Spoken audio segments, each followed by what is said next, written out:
அனைவருக்கும் வணக்கம். நான் உங்கள் பத்திரிகையாளர் RS கார்த்திக். இந்த வீடியோவில் நம்ம பார்க்க இருக்கிறது நம்ம வேற லெவல் சினிமா சேனலோட சினிமா விமர்சனம். இப்போ நம்ம பார்க்க இருக்கிறது இந்த வாரம் திரைக்கு வர இருக்கிற அனோமி படத்தோட விமர்சனம். என்னது அனோமியா அப்படின்னா இது மலையாள படங்க, அந்த பேர்லேயே வந்துருக்குது. அனோமின்னா வேற ஒன்றும் இல்லை, அந்த டைரக்டரும் பாவனாவும் இந்த படம் முடிஞ்சோன்னே நம்மளை மீட் பண்ணாங்க. அப்போ சொன்னாங்க அனோமின்னா, நான் கேட்டேன் அனோமின்னா என்ன மீனிங் அப்படின்ட்டு. ஒன்றும் இல்லை, மனிதர்களோடு ஒட்டாமல் தனியாக ஒரு மனித வாழ்க்கை, மற்ற மனிதர்களை பற்றி கவலைப்படாத ஒரு மனித வாழ்க்கை வந்தால் அந்த கேரக்டர் தாங்க மனித அனோமி அப்படின்னாப்புல. புரிஞ்ச மாதிரி இருந்ததுன்னு வச்சுக்கோங்களேன். உங்களுக்கும் புரிஞ்சுதா? அதாவது கூட்டத்தோடு இல்லாமல் அவங்க தனி கூட்டமாக இருக்கிறது, அவங்க என்ன வேணாலும் செய்வாங்க அப்படிங்கிற மாதிரி ஒரு மனநிலையில் இருக்கிறவங்க. என்ன கதை என்ன களம் அப்படின்னு பார்த்தீங்கன்னா, பாவனா இந்த படத்தை தயாரிச்சிருக்கிறாங்க ஒரு தயாரிப்பாளராக. டி சீரீஸ் வழங்கியிருக்குது. டி சீரீஸ்னால் மியூசிக்கில் பெரிய லெவலில் ஹிந்தி சினிமாவுக்குலாம் டி சீரீஸ் ஆடியோ தான் ஒரு பெரிய இல்லை. அப்போ அந்த குல்ஷன் குமார் அவங்கெல்லாம் அந்த டி சீரீஸ் வழங்கியிருக்குது. பாவனாவும் ஒரு தயாரிப்பாளர், இன்னும் சில தயாரிப்பாளர் இருக்காங்க. இறுதியில் சொல்கிறேன் அவங்க யார் யார் என்னன்ட்டு, என்ன கம்பெனின்ட்டு. இந்த படத்துக்கு பாவனா வந்து அவ்வளோ உழைப்பை போட்டிருக்காங்க. பாவனா மட்டும் இல்லை, நமக்கு தெரிந்த ரகுமானும் இருக்கிறாரு, இன்னும் சில தெரிந்தும் தெரியாத மலையாள நடிகர்களும் இருக்கிறாங்க இந்த படத்தில். படம் மலையாளத்தில் வந்து ஒரு 2 வாரத்துக்கு முன்னாடி வந்து சக்கப்போடு போட்டுட்ருக்குது கேரளாவில். இங்கே வந்து இருக்குது. என்ன கதைன்னா,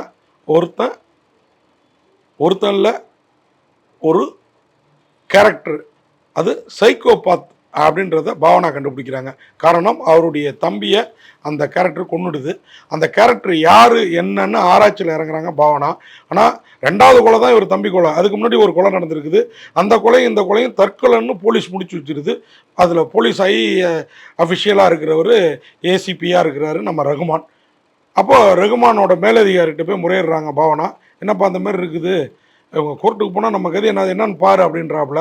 அதுக்குள்ளார இவங்க கோர்ட்டுக்கு போயிடுறாங்க ஒரு வக்கீலை அழைச்சிட்டு. இது எல்லாமே தற்கொலை கிடையாது, இது கொலை அப்படின்னு சில தடயங்களோட. ஏன்னா பாவனாக்கு எப்படி அந்த தடயங்களை, இவங்க தான் அதில் தடய அறிவியல் துறை டாக்டராக இருக்காங்க, அதாவது ஃபாரன்சிக் டிபார்ட்மெண்ட்டில். ஸோ இவங்க வந்து இந்த விஷயங்களை வந்து நீதிமன்றத்தில் கொடுத்து ரகுமானை கூப்பிட்டு நீதிபதி கண்டிக்கிறாரு. அப்போது யூனிஃபார்மை கழட்டிடுவான் அப்படின்னு அவர் சொல்ல, ஒரு கட்டத்துக்கு மேலே ரகுமான் இந்த கேஸில் ஆழமாக இறங்குறாரு.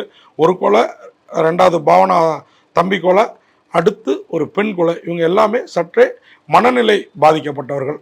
அதாவது இவங்களுடைய சொந்தமோ யாரோ ஒருத்தங்களை இழந்துட்டாங்கன்னா உடனே அவங்கள நினச்சி அவங்க தங்களோட பேசிகிட்டு இருக்கிறதா, தங்களை வந்து அவங்களும் கூப்பிடுறதா நினச்சிக்கிட்டு தற்கொலைக்கு முயன்றவர்கள். இப்போ இந்த கேஸில் உள்ளே இறங்கணுன்னா இந்த மாதிரி லிஸ்ட்டை ஒரு ஹாஸ்பிட்டல்லேருந்து வாங்கி ஒரு கும்பல் அவங்கள வேற லெவல் விஷத்தை கொடுத்து காலி பண்ணுது. அதுவும் திறந்த நிலையிலேயே கண் இருக்குது, கண்ணு மேலே எறும்புலாம் வேற தத்ரூபமாக எடுத்திருக்காங்க.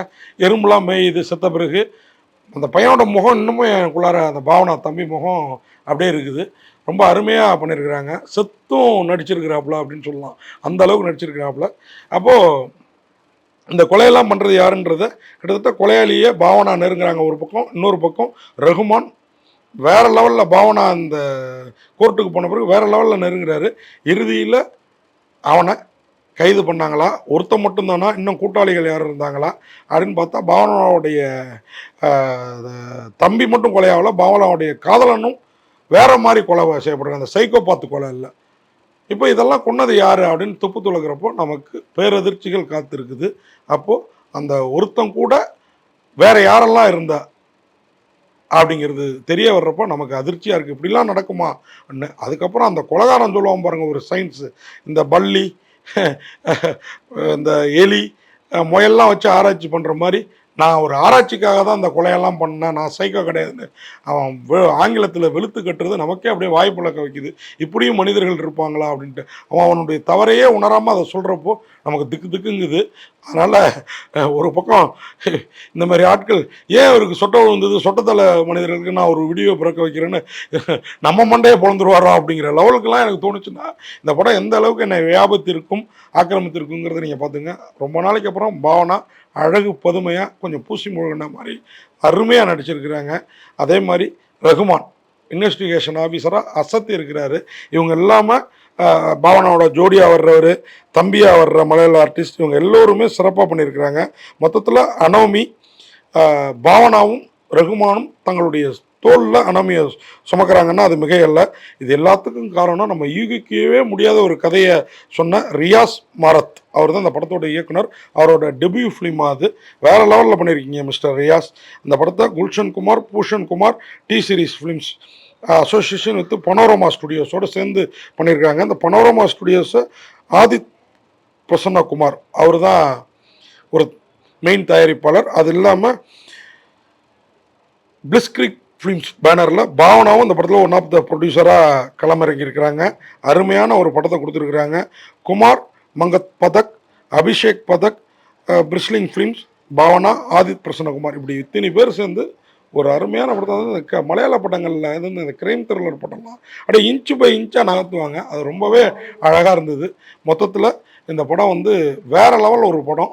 அதுவும் அனோமி படம் பார்க்குற நம்மளுடைய அனட்டாமியை ஒரு நிமிஷமாவது உழுக்கும். ஏன்னா அப்படி கொடூர கொலைகள் நடந்திருக்குது. அப்படிங்கிறத ரொம்ப அழகாக நம்ம கண்ணுக்கு முன்னாடி கொலைகளை பார்க்குற மாதிரி ஒரு ஃபீலை கொடுத்த விதத்தில் அனாமி அசத்தலம்மா நீ அப்படின்றத சொல்லி விடைபெறேன். நன்றி, வணக்கம்.